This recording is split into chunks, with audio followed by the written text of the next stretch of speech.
você que está nos visitando, né? Eu sou o pastor Carlos, uma alegria ter vocês aqui com a gente.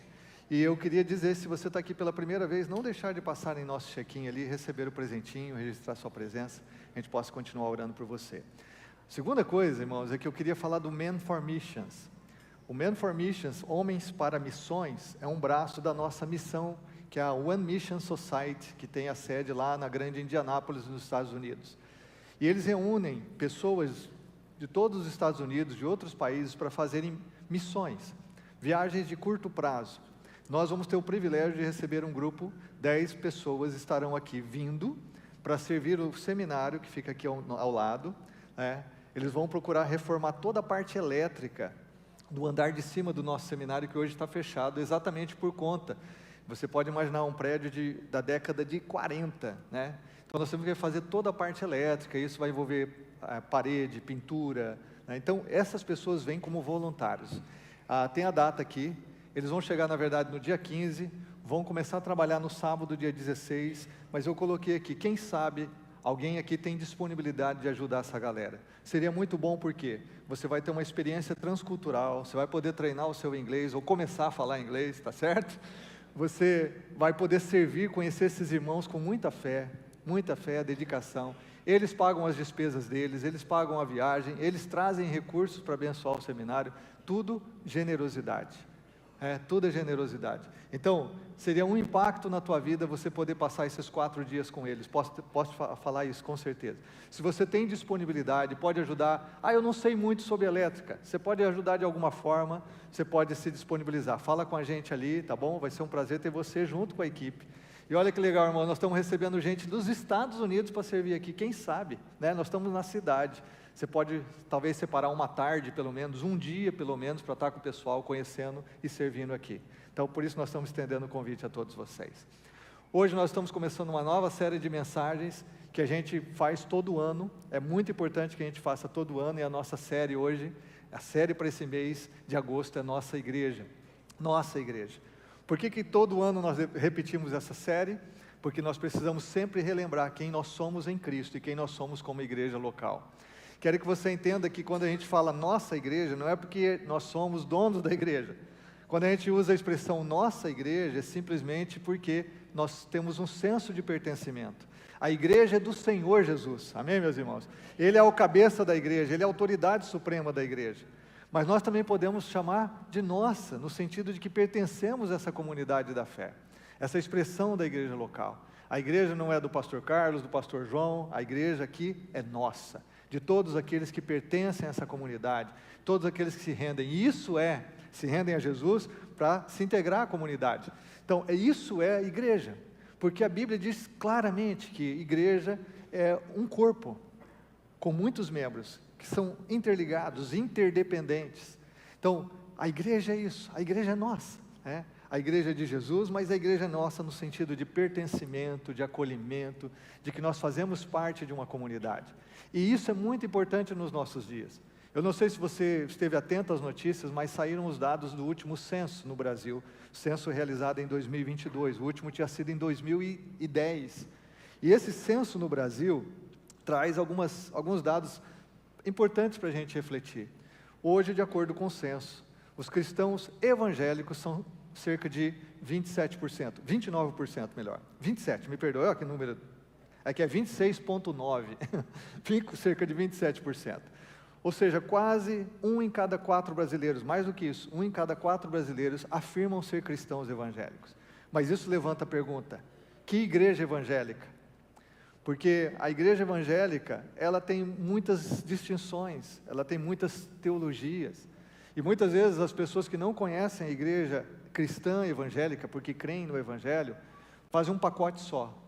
Eu me lembro do último testemunho do batismo, eu vou mencionar aqui depois, falando assim, eu vim muito desconfiado aqui para essa igreja, porque aquilo que eu ouvia da igreja evangélica não era muito bom. Mas qual igreja? Eu estava conversando com alguém essa semana no meu GC, que ele se dizia ateu. E quando você conversa com alguém que se diz ateu, é importante que você faça uma pergunta para ele. Você não crê em Deus? Que Deus você não crê? Me explica um pouquinho do seu ateísmo, que Deus você não crê? Porque muitas vezes o Deus que o ateu não crê não é o Deus do Evangelho. Não é o Deus revelado em Jesus Cristo. Não é o Deus revelado na Bíblia. É uma projeção dele, é uma ideia que ele tem de Deus, das suas experiências, da sua educação, do que ele viu e aconteceu ao longo da sua vida. E aí ele chega à conclusão: eu não creio em Deus. Mas que Deus que ele não crê? É o Deus da Bíblia? É o Deus que se revelou em Jesus? Muitas vezes não é.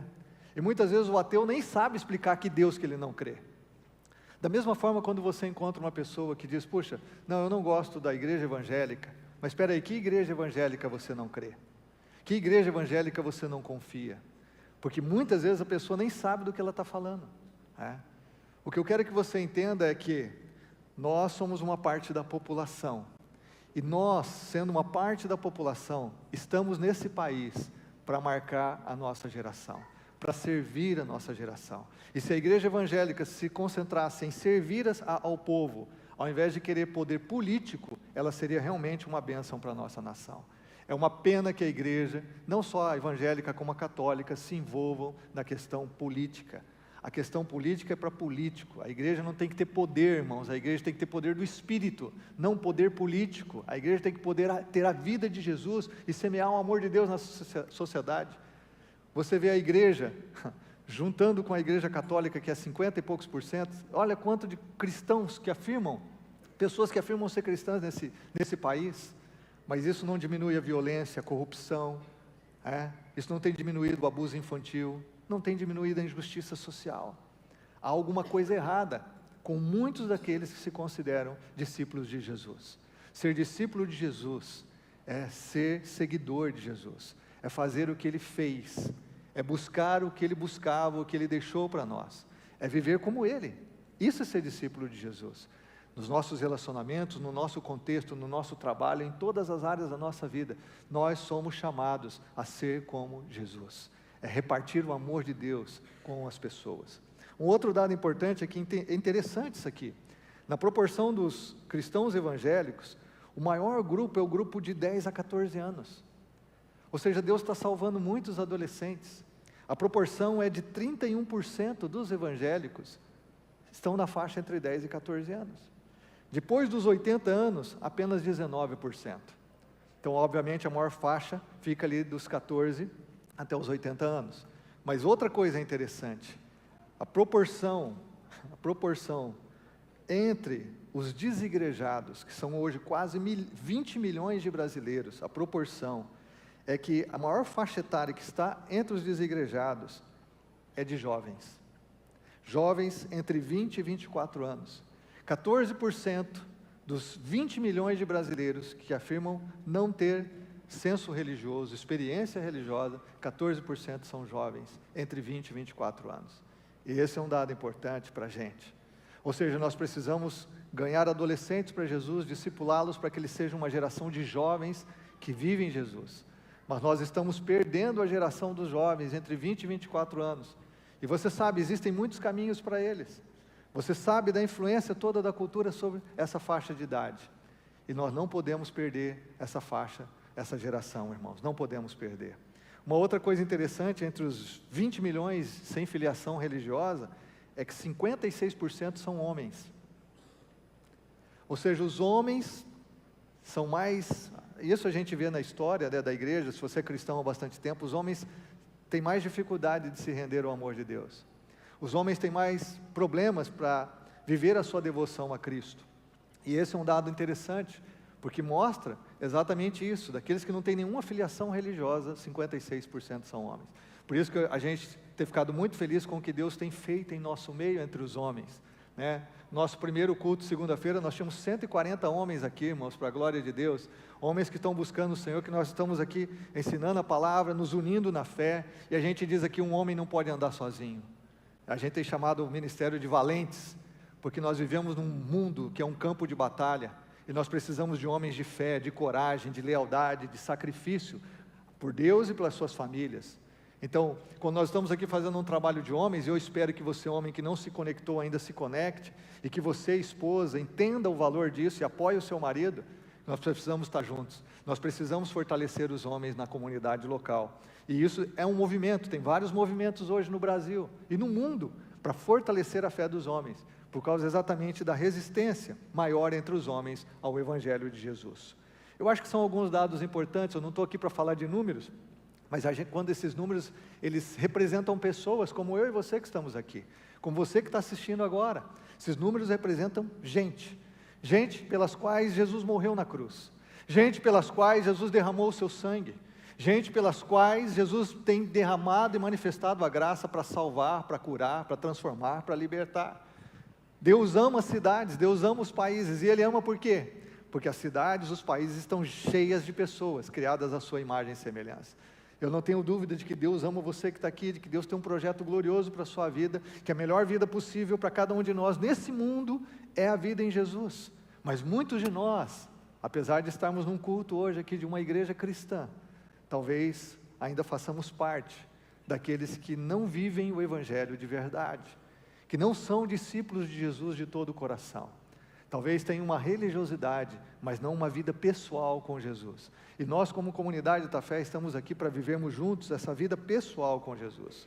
Nessa série Nossa Igreja, nós vamos percorrer o livro de Atos dos Apóstolos, que é um livro escrito por Lucas, que escreveu também o Evangelho de Lucas, e ele não é um livro doutrinário, mas é um livro histórico. Ele narra o desenvolvimento da igreja de Jesus no primeiro século, quando os cristãos alcançam toda a população ao longo do mar Mediterrâneo.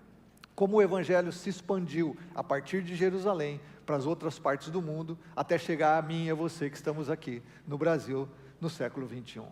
Então nós vamos ver alguns recortes do livro de Atos para entender que a igreja primitiva, a igreja lá do livro de Atos, ela é uma referência para nós. É uma referência de como nós devemos viver a igreja na nossa geração. E eu quero convidar você a abrir a sua Bíblia em Atos capítulo 2. Você pode ligar aí também no seu smartphone, Atos capítulo 2, eu quero ler com você alguns versos iniciais, e depois eu quero ler o trecho em que Lucas faz um resumo de tudo que está acontecendo nesse momento da história bíblica. Então eu quero ler com você Atos capítulo 2, a partir do verso 38, e é interessante que a gente vai começar com a expressão Pedro respondeu. Deixa eu explicar o contexto aqui. Atos capítulo 2 a narrativa da descida do Espírito Santo sobre os discípulos de Jesus, lá em Jerusalém, a festa de Pentecostes. É quando o Espírito Santo, que era prometido por Jesus, o outro Consolador, queria ser a expressão da vida de Deus, a presença de Deus entre os homens, ele se derrama sobre a igreja. O Espírito Santo só se derrama sobre a igreja, irmãos e amigos, só se derrama sobre aqueles que renderam seus corações a Jesus. O Espírito Santo só habita o coração de quem é crente em Jesus, né? Então ele é derramado, e como produto desse derramar do Espírito, os apóstolos que estavam presos, os apóstolos no sentido de que estavam no cenáculo, que não estavam com toda a liberdade, que ainda não estavam compreendendo tudo aquilo que Deus tinha para eles, eles são cheios do Espírito de um poder maravilhoso, sobrenatural, e aí eles têm ousadia e intrepidez, imediatamente que há o derramar do Espírito Santo sobre eles, Pedro se levanta. É interessante que o texto diz que os 11 se levantaram com ele, todos apoiando, e Pedro prega a mensagem, e ele fala para aquela geração de judeus que estavam em Jerusalém para a festa de Pentecostes, uma festa muito grande, que vinham judeus de todas as partes do mundo. Ele diz assim: olha, vocês crucificaram Cristo, mas isso já estava predeterminado pela soberania de Deus. Agora, arrependam-se.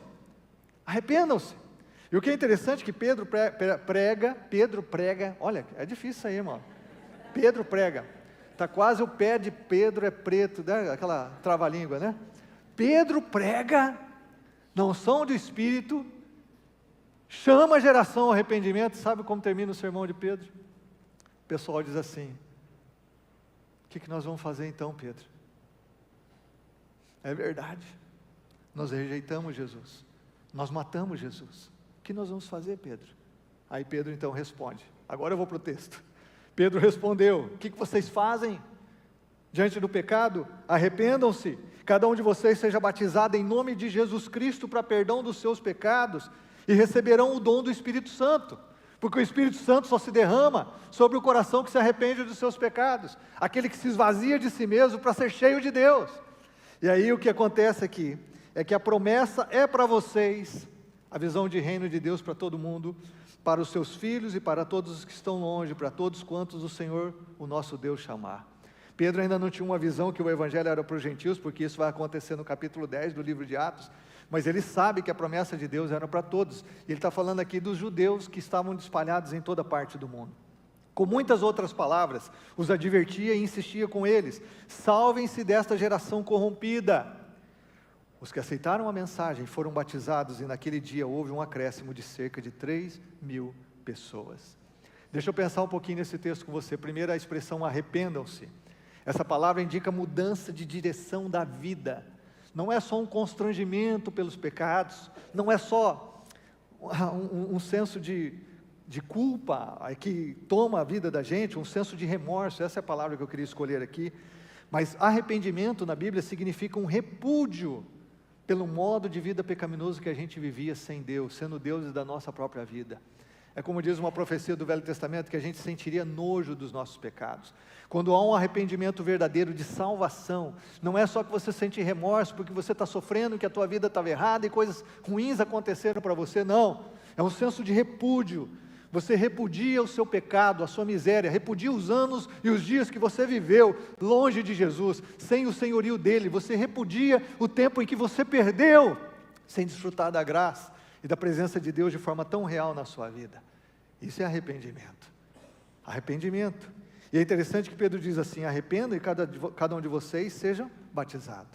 Ainda sobre o arrependimento, é importante a gente lembrar que é uma atitude que eu e você temos diante de Deus pela fé, mas que arrependimento também é uma dádiva de Deus. Em Atos, Paulo diz assim: Deus hoje ordena a todos os homens que se arrependam. Mas por outro lado, nós sabemos que quem inicia o processo de arrependimento no nosso coração é só Deus, que é uma dádiva que só Deus pode dar ao coração do homem. Mais uma vez nós vemos o homem e Deus trabalhando em cooperação. O homem se rendendo, exercendo fé no Evangelho, de que pode obter perdão dos seus pecados, e Deus derramando sobre ele a dádiva do arrependimento. Mas ele fala do batismo. O batismo não é um mero ritual, ele é um símbolo sim, mas é um símbolo do que o Espírito faz no coração da gente, dessa entrega, desse senhorio. O batismo aqui fala da lealdade do discípulo a Jesus. Quando alguém se batiza, ele está declarando: hoje eu sou de Jesus. Quase todas as vezes que eu vou orar, não, todas as vezes que eu vou orar com o pessoal que está se batizando, que alguns cultos eu não consigo chegar lá, outros pastores oram, mas sempre que eu oro com o pessoal que está se batizando, eu digo assim: olha, o inferno perdeu vocês, o pecado perdeu vocês, o diabo perdeu vocês, o mundo perdeu vocês, hoje vocês são de Jesus. A Bíblia diz que vocês são selados com o Espírito Santo, a Bíblia diz que agora o nome de vocês está escrito no livro da vida, a Bíblia diz agora que nada nem ninguém pode separar vocês do amor de Deus. Então creiam, tomem posse do que vocês são em Jesus, porque se vocês se renderam a Ele em arrependimento, agora vocês são selados com o Espírito Santo da promessa. Uma nova vida. O batismo é símbolo disso, não é um mero ritual. Muitas vezes as pessoas confundem isso. Um ritual que eu tenho que passar. Alguns até acham que é desnecessário, sem importância. Não houve um cristão que tenha se batizado em todo o livro, se convertido a Jesus em todo o livro de Atos, que não tenha se batizado.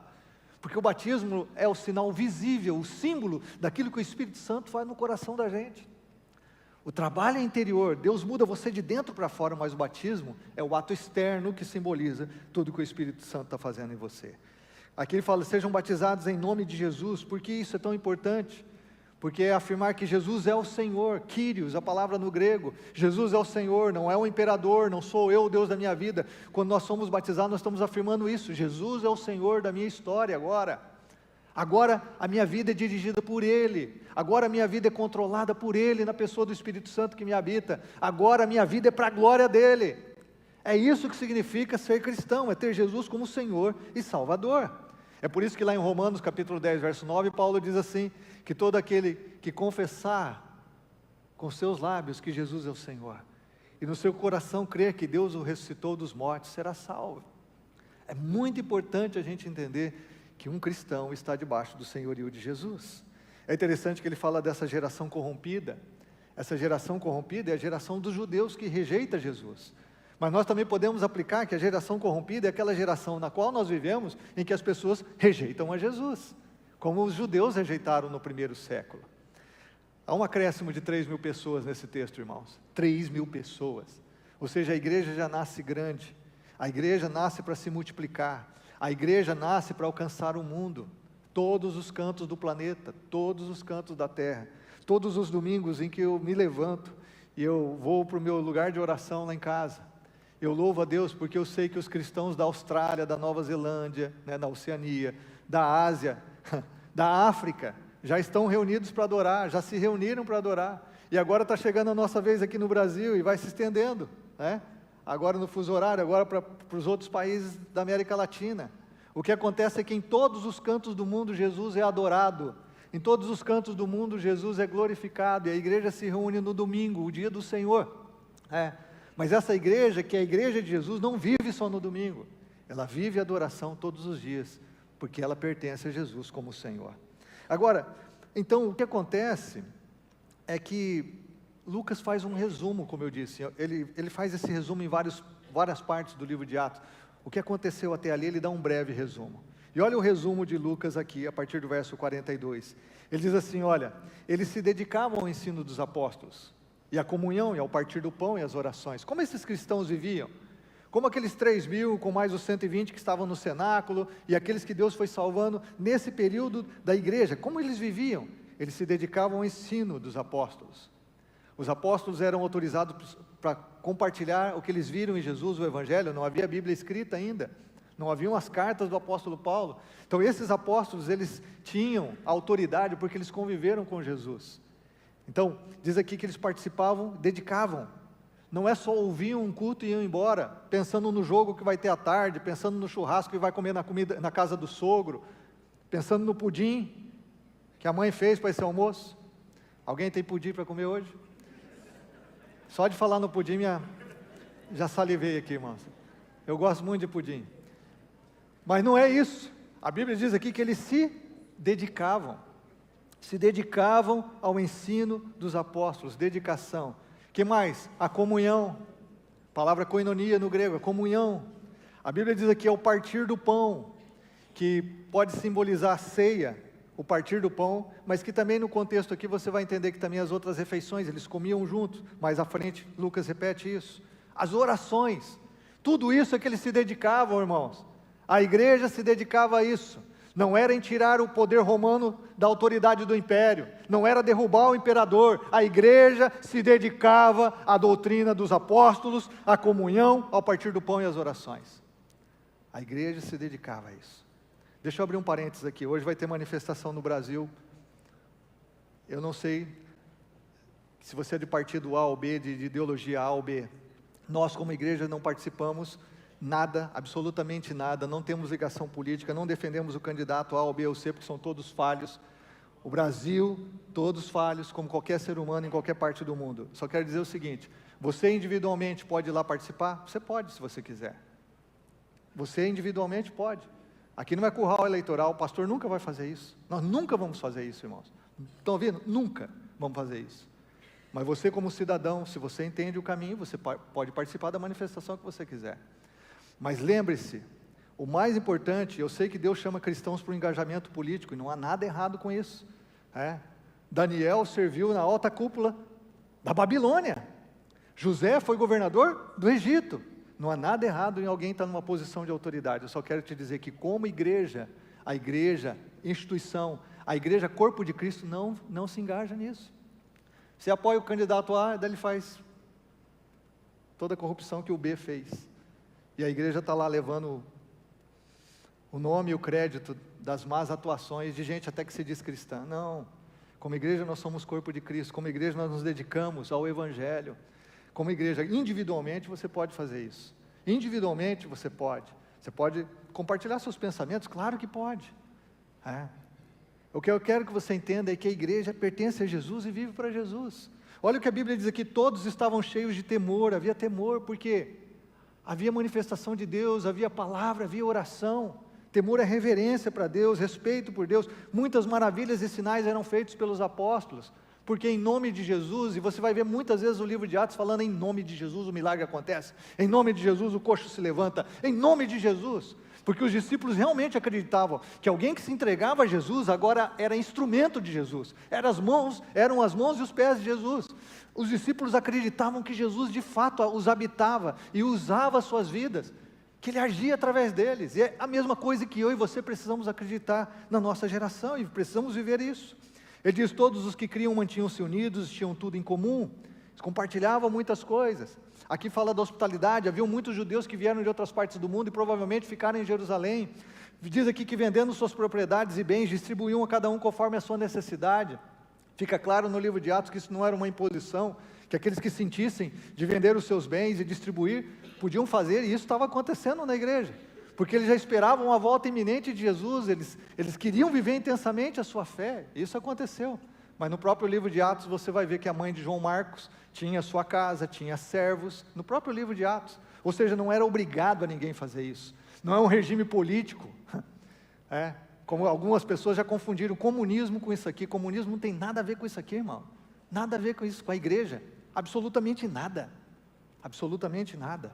Isso aqui é Cristo vivendo no coração das pessoas que espontaneamente, voluntariamente se preocupavam uns com os outros e supriam as necessidades de todos, e isso é ser igreja, isso é ser igreja.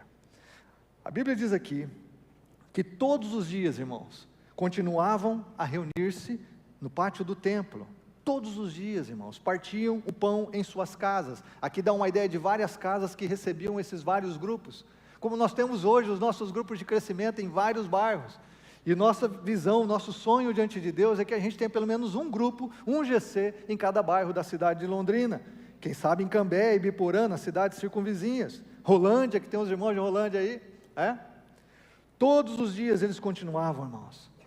Não há um só dia que um cristão não vive para Jesus, você está escutando isso? Não há um só dia que nós não vivemos a nossa devoção a Cristo, não há um só dia que a gente não medita na palavra, que a gente não ora, não há um só dia que a gente não vive na dinâmica da comunhão com os irmãos, não há um só dia.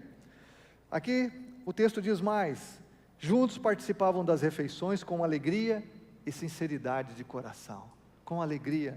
É interessante como a Bíblia fala, como Jesus transforma a nossa vida com alegria. Aqui fala de partir o pão com alegria, de estar com os irmãos com alegria. O pastor João leu o texto que o apóstolo Paulo escreveu à igreja de Corinto, de contribuirmos financeiramente com alegria. Sim, porque essa é a vida do cristão. Fruto do Espírito é o amor, a paz, a alegria. O Salmo 100 já diz assim, celebrai com júbilo ao Senhor, servir ao Senhor com alegria. Essa é a tônica da vida do cristão. Passamos por lutas, dificuldades, tempestades, como o Tiago testemunhou aqui, mas Jesus nos dá alegria, alegria que o mundo não dá, que o pecado não dá.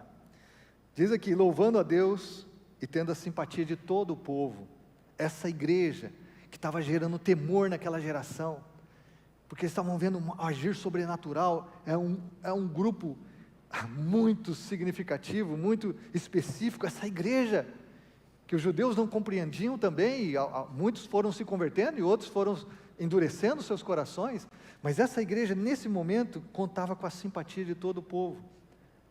As pessoas respeitavam a igreja, as pessoas admiravam, podiam não fazer parte dela, mas a admiravam, como deve ser hoje, irmãos. As pessoas podem não crer como a gente, podem não fazer parte da nossa comunidade, mas eles têm que admirar quem nós somos, o respeito, o amor, tem que admirar a generosidade, tem que admirar o nosso valor pela família, pelo casamento, pelos filhos, tem que admirar, porque é isso que eu e você somos chamados a viver.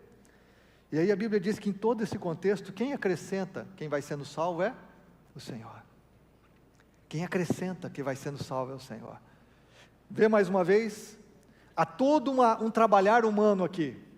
Eles estão se dedicando à palavra, estão se dedicando à oração, ao partir do pão, generosidade. Eles estão fazendo muitas ações aqui, a igreja, as pessoas. Mas nada aconteceria se o Senhor não colocasse a mão e acrescentasse. A mesma forma como igreja local, nós fazemos muitas coisas juntos. Mas nada vai acontecer, ninguém vai ser acrescentado, ninguém ao reino, se Deus não estiver nos abençoando. E é isso que Paulo diz também à igreja em Corinto, que ele diz assim, é Deus quem dá o crescimento. Um planta, o outro rega, mas quem dá o crescimento é Deus. Mas isso não elimina o meu papel e o seu papel no reino. Isso não elimina que eu e você devemos plantar e regar, para que Deus venha com a sua graça e acrescente cada vez, cada dia, aqueles que vão sendo salvos. Então, com base nesse livro de Atos, que é um recorte aqui, eu queria falar com vocês da nossa igreja local, dos nossos valores aqui, que é importante você entender como está conectado com a sua vida. Para você que está chegando na nossa comunidade, é importante a gente lembrar que nós somos uma denominação pequena no Brasil, mas com mais de 100 igrejas no Brasil, em 8 estados diferentes, e nós fazemos conexão, fazemos parte, nascemos de uma agência missionária, de um desejo de ganhar o mundo para Jesus, que nasceu no Japão em 1901, e que hoje está em mais de 40 países. É por isso que nós temos conexões, né, com a nossa missão nos Estados Unidos, em outros países do mundo. Temos a igreja plantada pela mesma organização, que são igrejas irmãs em vários e vários países. Bom, quais são os valores e os pilares da nossa comunidade local? Pensando aqui, eu vou falar isso bem resumidamente, mas você não pode esquecer dessas 3 palavras. Eu espero que você que é mais antigo na comunidade se lembre. E a gente tem que enfatizar cada vez mais isso, por isso nós estamos numa nova série de mensagens em nossa igreja. Primeira coisa é que nós somos uma igreja bíblica, irmãos. Uma igreja bíblica. O que isso significa? Talvez você diga assim, mas toda igreja não é bíblica? Infelizmente não. Infelizmente não. Infelizmente não. Há muita igreja que não prega mais a Bíblia, não pega o Evangelho de Jesus, que não se concentra e não se dedica à doutrina. Há muita igreja. Nós somos perfeitos? De jeito nenhum, só estou dizendo que esse é um valor para nós, que nós vamos querer sempre crescer nesse valor, sempre nos dedicar a isso, sempre vamos buscar isso, vamos buscar meditar na palavra, estudar a palavra e sobretudo viver a palavra. E é isso que essa igreja está vivendo. O verso 42 diz que eles se dedicavam ao ensino dos apóstolos. Eu já disse que os apóstolos eram qualificados para essa tarefa. E eu quero que você entenda que ser bíblico, viver de maneira bíblica, é a melhor vida que você pode viver nesse mundo. É uma vida extraordinária, é uma vida sobrenatural, é uma vida de vitória. Por isso, nós como igreja, devemos ser uma igreja bíblica. E igreja somos eu e você. Você não veio à igreja, você é a igreja, você faz parte da igreja. Por isso é nossa igreja bíblica. Nós enfatizamos para que você medite na palavra de Deus todos os dias no seu devocional, nos nossos grupos, nas casas, estudamos a Bíblia, nos cultos aqui nós estudamos a Bíblia, os cursos que nós oferecemos, estudamos a Bíblia, o seminário que está aqui é um seminário extremamente equilibrado, focado na teologia bíblica, ou seja, nós temos isso como fundamento da nossa fé, da nossa vida como igreja, irmãos. É interessante, quero relembrar aqui a missão que Jesus deixou, e ele diz: portanto vão, façam discípulos de todas as nações, batizando-os em nome do Pai, do Filho e do Espírito Santo, ensinando-os a obedecer tudo que eu lhes ordenei. Jesus deixou a missão, e ele não diz assim, ensinando a igreja para que eles tenham informação, ensinando a igreja para que eles encham a mente de teologia. Não, a Bíblia diz aqui, ensine para que eles sejam capazes de obedecer, de aplicar, de viver o Evangelho. Tem gente que conhece a Bíblia de capa a capa, mas não vive nada daquilo. Tem gente que pode mencionar vários versículos de cor, versículos bíblicos, mas que não vive nada daquilo. Nós somos chamados, irmãos, a aprender sim, mas aprender a viver, aprender a obedecer. Cristãos vivem os evangelhos. Achei bonitinho aqui no testemunho, no último batismo que tivemos no dia 20, agora de julho, que uma jovem falou assim: eu cheguei na Shalom em abril de 2025, por meio das redes sociais. É interessante, eu sempre converso com as pessoas, como você chegou aqui? E várias pessoas dizem que chegaram à nossa igreja através das mídias sociais. Isso é importante, é um dado interessante. E muitas outras, a maioria diz assim: eu vim através de um amigo, do familiar, do primo, do tio. E às vezes eles citam nomes que eu nem estou lembrando onde estão, quem são, mas estão falando, não, meu primo frequenta aqui, meu tio frequenta aqui, familiar frequenta aqui. Mas é interessante que ela diz: eu vim por meio das redes sociais, eu me mudei para Londrina há 4 meses, para cuidar do meu pai enfermo, e eu estava em busca de uma igreja com princípios, e foi isso que eu encontrei aqui, uma comunidade centrada no Senhor Jesus Cristo. E é isso que as pessoas devem encontrar aqui, uma comunidade centrada no Senhor Jesus Cristo, porque está fundamentada no Evangelho e na Palavra. Segundo valor fundamental para nós, é que nós somos uma igreja relacional, uma igreja que se relaciona, é uma igreja em grupos. Se você não gosta de relacionamentos com as pessoas, se você não se abre aos relacionamentos, talvez não é uma igreja para você, porque aqui é uma igreja relacional. Nós vamos nos relacionar porque o reino de Deus é feito de pessoas, não é feito de liturgia, de cerimônias, de cultos simplesmente, é feito de pessoas o reino de Deus. O discipulado de Jesus só acontece nos relacionamentos. Nós só aprendemos a viver como Jesus, vivendo como Ele viveu. E como que Jesus fez? Ele andou com os seus discípulos em um relacionamento pleno. 2/3 do tempo de Jesus, Ele se dedicou a apenas 12 homens. A igreja cresceu em relacionamentos. Se alguém só quer frequentar culto ou assistir culto online, o culto online existe para ajudar as pessoas que não podem vir, mas se alguém só ficar em culto online, você que está em casa, você está ouvindo agora o que eu estou falando? Se alguém só ficar em culto online, Sem relacionamento, isso não é viver Jesus nem o reino, nem fazer parte da comunidade. Se você estiver viajando, trabalhando, não pode estar enfermo, olha o culto online aí, uma bênção que a gente pode fazer isso. Muitas pessoas de outros países assistem nosso culto, de outras cidades, de outros estados. Mas igreja é relacionamento, é relacionamento. Eu gosto de uma frase do teólogo Jürgen Moltmann, que ele diz aqui, Jürgen, o sobrenome dele, o nome dele eu não consigo falar a pronúncia certa, mas o Moltmann, ele diz assim, sem comunidade, uma pessoa não pode ser uma pessoa. O crescente individualismo das pessoas na sociedade moderna contribui para a sua nova escravização, longe da liberdade de pessoas humanas. Pense nessa palavra. Uma pessoa só pode ser pessoa convivendo com pessoas. Um discípulo de Jesus só pode ser de Jesus convivendo com outras pessoas da mesma fé, com o alvo de ganhar aqueles que ainda não pertencem à fé para Jesus. As pessoas se individualizam, vivem o individualismo da cultura e se tornam escravas de si mesmas, escravas da cultura, escravas da tecnologia e cada vez mais escravas dos seus próprios pecados. E essa é a dor da nossa geração. A depressão entre adolescentes e jovens hoje, irmãos, é 10 vezes maior do que na época dos nossos pais e dos nossos avós. Muito sério que estamos vivendo. A igreja não é assim. Compartilhar um outro testemunho do batismo. O irmão ele diz assim, eu cheguei na Shalom em novembro de 2024, a convite da minha esposa. Eu estava buscando mais conhecimento para a minha vida espiritual. O que me chamou a atenção aqui na igreja foi o acolhimento, principalmente aos meus filhos, e a clareza nas mensagens. Irmãos, quase todo mundo que chega aqui fala do acolhimento, porque nós devemos acolher, somos perfeitos? Não, falhamos, mas esse é um valor para a gente muito importante, é o que a gente busca crescer, acolher nas nossas casas, acolher aqui nos cultos, acolhimento porque pessoas importam para a gente. O que é mais importante em todo o universo são as pessoas que Deus criou à sua imagem e semelhança. Pessoas são importantes para a gente, e não importa se você é rico ou pobre, sábio ou ignorante, não importa, pessoas são importantes para a gente,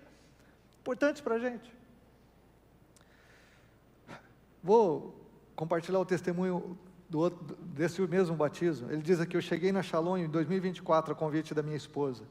Eu entendi que eu precisava estar mais próximo de Deus, mas eu estava um pouco receoso em relação ao que esperar disso. Ir à igreja me deixava desconfiado, e nós estamos numa geração da desconfiança. Há 30 anos atrás, quando nós assistíamos um jornal na TV, ou líamos um jornal impresso, a gente acreditava nas notícias. Hoje nós não conseguimos mais acreditar naquilo que é publicado, nem naquilo que é televisionado, nada, porque nós somos a geração da desconfiança, nós não confiamos, e isso faz com que as pessoas desconfiem de gente, desconfiem da igreja, desconfiem do evangelho, mas essa é a geração. Agora olha o que ele diz aqui, ir à igreja me deixava desconfiado, ouvia tantas coisas sobre isso, infelizmente, mas a ótima recepção das pessoas, e a maneira como elas conviviam, me fez baixar a guarda, percebi que aqui as coisas são de verdade. Olha que lindo esse testemunho, como pastor dessa comunidade, como um de vocês aqui, irmãos, isso me alegra demais. O cara era desconfiado da igreja, veio frequentar, veio participar de um grupo de crescimento, e ele viu que as coisas aqui eram verdadeiras. Ele não fala assim, eu vi que eram pessoas perfeitas, impecáveis, não, mas ele fala assim, eu vi que as coisas aqui eram verdadeiras, porque nós não estamos aqui maquiando nada. Eu disse para alguém esses dias, olha, eu sou pastor aqui há 15 anos, muitas pessoas frequentam a minha casa, muitos grupos já aconteceram ali, o que eu sou é o que eu estou conversando com você aqui, eu não tenho que mentir nada para você, não tenho que disfarçar nada para você, não tenho que enganar você, eu estou aqui, se você quiser, vem na minha casa tomar um café. As pessoas conhecem. Eu não estou aqui, irmão, falando do púlpito e não me relaciono com vocês. Nós todos somos assim, não sou só eu, nossos líderes, você que está aqui. Por quê? Porque nós cremos no valor dos relacionamentos. É isso que é ser igreja. E é assim que a gente quebra a desconfiança da pessoa. Poxa, você desconfia de mim? Vamos lá em casa. Convive comigo. Vê meu casamento, vê os meus filhos, vê o meu testemunho. Convive. Você não acredita no amigo que trouxe você aqui? Você não confia no familiar teu que está aí? Convive com ele. Se ele é um cristão, não perfeito, um cristão, saudável, carente da graça de Deus todos os dias, mas um cristão que ama Jesus, você vai ver o amor de Jesus na vida dele, você vai ver. Qual que é a nossa missão, irmãos? Aqui como igreja, nossa missão é fazer discípulos de Jesus. Não é discípulo do pastor, do apóstolo, do bispo, é discípulo de Jesus. Nossa missão é essa. Discípulos de Jesus que se multiplicam como, irmãos? Através de relacionamentos. Como que a gente multiplica novos cristãos? Como a gente abençoa a nossa comunidade, a sociedade, através de relacionamentos redentores. Hoje há muitos relacionamentos tóxicos, há muitos ambientes difíceis, há muitas pessoas que são doentes emocionalmente, sim, claro que é, mas quando a graça transforma, os relacionamentos se tornam abençoadores, não tóxicos. Nós estamos aqui para encorajar você, nós estamos aqui para compartilhar o que nós temos recebido de Deus com você, e receber de você também, aprender com você, relacionamentos que constroem, que edificam um ao outro, que encorajam, que abençoam. É isso que a gente está para viver. Por isso essa nossa missão, irmãos, como igreja local, nossa missão é fazer discípulos de Jesus, porque foi isso que Jesus disse no texto que eu li agora há pouco, façam discípulos de todas as nações. Como nós vamos fazer discípulos? Essa igreja, particularmente local, o valor é ser relacional, e a gente está aqui para multiplicar discípulos de Jesus, e esse é o terceiro valor, mas antes eu queria colocar aqui a nossa logo, porque eu quero destacar que a nossa logo, a nossa identidade visual, ela tem 4 características. Às vezes as pessoas perguntam. Primeiro é que ela é minimalista, ela é simples. Ela pode ser aplicada num boné, numa xícara, numa camiseta, simples, tá certo? E é isso que a gente queria, algo simples, que a gente pode usar em qualquer lugar. Sem símbolos religiosos. Talvez você pode estranhar, mas por que não tem uma cruz? Não tem Por quê? Porque a gente não queria um símbolo religioso, porque o mundo está cheio de religião. Nós queríamos um símbolo que expressasse o que nós somos como igreja, e que as pessoas já não iam desconfiar de cara, que as pessoas não iam se fechar prontamente, porque nós estamos aqui para ganhar aqueles que não são de Jesus, você entende isso? Deixa eu abrir um parênteses aqui, eu não tenho tempo, mas nós estávamos no culto dos homens aqui, e algumas pessoas chegaram no culto e foram embora, alguns membros de igreja, sabe por que eles foram embora? Alguns saíram falando, nossa, pensei que ia ser um culto, mas foi um culto. Mas é que elas ficaram olhando, os homens fizeram aqui flexão de braço, irmãos. Pô, mas no culto fizeram flexão de braço. Irmão, fizemos flexão de braço, depois fizemos flexão de joelho também. Nós oramos. Mas por que isso então? Porque nós estamos aqui para mexer com a hombridade dos homens, com a valentia dos homens, com a força dos homens. Tudo que a gente faz tem um propósito, irmão. Se o cara tivesse esperado o culto até o fim, ele ia ver os homens de joelho orando aqui. Mas o cara religioso, ele não pensa assim. O religioso, eu pensei que era um culto. O culto tem que agradar ele. O culto não tem que agradar a mim, nem você, nem ninguém. O culto é para Jesus. E se nós estamos alcançando homens para Jesus, se nós estamos alcançando famílias para Jesus, jovens, adolescentes, irmãos, cumprindo o papel, a missão de discípulo de Jesus, nós vamos fazer flexão de braço, nós vamos fazer cabo de guerra, nós vamos fazer... Eu estou louco para arrumar uma mesa aqui para a gente ter uma disputa de braço de ferro. Estou louco, não achei ainda. Você me ajuda a achar uma mesa dessa? Porque nós vamos pôr esses homens aí para força, com o propósito de força espiritual, de honrar suas esposas, seus filhos, e sobretudo honrar Jesus. O cara que não tem visão de missão, irmão, não entende isso, puxa. O cara que não é cristão, que não é membro de igreja, o cara chega aqui e se sente bem entre os homens. O cara que deveria... Eu fico impressionado como as pessoas estão na igreja sem um senso de missão, querendo ser agradadas, ao invés de querer agradar para alcançar as pessoas para Cristo. Paulo diz assim, eu me fazia de tudo para todos, com o fim de alcançar alguns. A igreja é assim, irmãos, relacional. Eu tenho que terminar aqui, senão, quando eu falo da igreja, irmão, se quiser ir lá em casa a gente falar da igreja, nós vamos ficar um bom tempo conversando, porque se eu falar da igreja de Jesus, a igreja é a noiva de Cristo, a igreja é a expressão do reino de Deus aqui na terra, isso me empolga demais, isso alimenta meu coração, isso ferve dentro de mim, é verdade isso, porque eu sou igreja com você. Terceira coisa, a igreja é multiplicadora, a igreja tem que se multiplicar, a igreja tem que ser grande o bastante para influenciar a sociedade, para ter recurso financeiro, para abençoar projetos, a igreja tem que crescer, a igreja nasceu com 3.000 pessoas, irmãos, só que a igreja tem que ser pequena o bastante, onde todo mundo tem um nome, um rosto e uma história, onde todo mundo se sente parte dela, e isso só pode acontecer através dos grupos. Então, irmãos, nós temos cadeiras vazias aqui, algumas ainda, no culto da manhã. Vamos encher essas cadeiras de gente que Deus ama e que a gente ama também, que a gente vai ver a transformação de Jesus na vida delas. Nós já estamos orando para começar um terceiro culto. Ora com a gente. Estamos querendo começar um culto às 8h30 da manhã, um culto mais um pouquinho, sem muito rock, um culto para aqueles que querem acordar cedo no domingo, tá bom? Ora com a gente quer acrescentar mais um culto, ora com a gente. Para que vamos acrescentar o culto? Só para dar trabalho para a gente? Não, a gente quer abrir mais espaço para que as pessoas conheçam Jesus no nosso meio e sejam salvas, porque a igreja tem que se multiplicar. Irmãos, Jesus diz em Mateus 24:12, por se multiplicar a iniquidade, o amor, coloca para mim esse texto, só lembrar os irmãos, o que faz quando a iniquidade, o pecado se multiplica, irmãos? Amor esfria. A igreja tem que multiplicar discípulos de Jesus, porque quando você multiplica discípulos de Jesus, o amor se multiplica, a retidão se multiplica, o respeito se multiplica, a graça de Deus se multiplica. Se o pecado está se multiplicando, eu não entendo como tem crentes que quer que a igreja fique pequena. Mas está tão bom assim. Como tão bom assim? Com um monte de gente perdida. Irmãos, não adianta a gente fazer 3, 4, 5, 7 cultos, não. Enquanto tiver gente perdida, nós temos que estar em missão. Não importa se a igreja se tornar 80% da população, vai ter 20% que ainda não é. E nós temos que buscar os 20%. Não importa. Enquanto tem gente sem ser salva, nós devemos estar em missão. Você tem amigos não salvos, você está em missão. Você tem familiares que não são salvos ainda, você está em missão. Por isso que nós oramos aqui, para a salvação dos nossos familiares e amigos. Porque esse é o reino de Deus.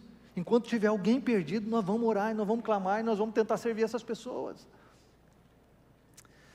Eu quero terminar aqui, tem tanto testemunho, irmão, mas eu vou terminar com um que eu achei lindo. Eu quero que você ouça comigo enquanto o pessoal da música está chegando. Porque nós vamos celebrar o pão e o cálice aqui. Esse testemunho, tem a foto aí, Gabi? Esse testemunho é desse casal aqui. Muitos de vocês conhecem o Kleber e a Ju. O Kleber e a Ju tiveram gêmeos, irmãos. Então, uma lindeza, né? Mas ouve a história aqui da Ju que ela escreveu, ela pôs no Instagram dela, eu falei, eu quero compartilhar com a igreja. Eu falei que eu ia compartilhar umas 2 semanas atrás. Olha o que a Ju contou aqui, irmãos. A minha gestação não foi fácil. Passei por muitos desafios, 6 meses de repouso absoluto. 6 meses de repouso absoluto. Idas ao hospital incontáveis, internações, enfermidade do meu pai, minha bebê ficou na UCI vários dias, a menininha, crise de ansiedade, e até uma mudança no próprio dia do parto. Eles iam mudar de casa, deu certinho que ela foi nascer logo no mesmo dia da mudança. Você já imaginou isso, irmãos? Mesmo dia de mudar de casa, ela foi ter os bebês. Foi um período longo e cheio de provações. Mesmo assim, não houve um único dia em que eu não tenha sido abençoada de alguma forma e por muitas pessoas. Escute isso. Recebi centenas de mensagens de amigos preocupados, fui visitada, tive companhia no hospital, fizeram minha mudança, limparam minha casa, cozinharam para mim, passaram minhas roupas, trouxeram um bolo ou pão para um café, cuidaram dos meus bebês para que eu pudesse dormir, me ouviram chorar, me deram um banho, me ajudaram de tantas formas, que eu nem consigo listar todas. Mas acima de tudo, não houve um só dia em que alguém não dissesse que estava orando por mim. E foram essas orações que me sustentaram durante todo esse período. Hoje, refletindo sobre tudo isso, eu percebo que isso é ser igreja. Ela escreveu, não sou eu que estou falando essas palavras. Ela disse, é o testemunho dela. Eu percebi que isso é ser igreja. Percebi que isso é ser igreja. Igreja não é apenas o prédio que frequentamos aos domingos, mas o cuidado, o suporte mútuo, é ser família de verdade. Mesmo sem estar presente fisicamente na igreja durante esse tempo, até agora eles não conseguiram vir para o culto, aqui presencial. Nunca me senti tão inserida no corpo de Cristo. Passei por uma tempestade, agora que ela passou, eu olho para trás e vejo que Jesus nunca soltou a minha mão. Ele atravessou comigo cada momento, me abençoou por meio das pessoas, o amor delas refletiu o amor de Jesus por mim.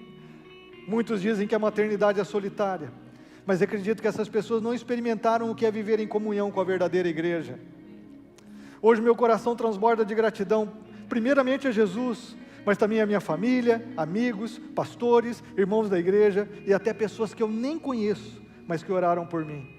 Se você está ouvindo esse testemunho e ainda não experimentou a vida com Jesus, eu te aconselho a experimentar. As tempestades virão sim, mas você nunca mais passará por elas sozinho. Isso eu posso garantir. Esse é o testemunho da Juliana. Aleluia.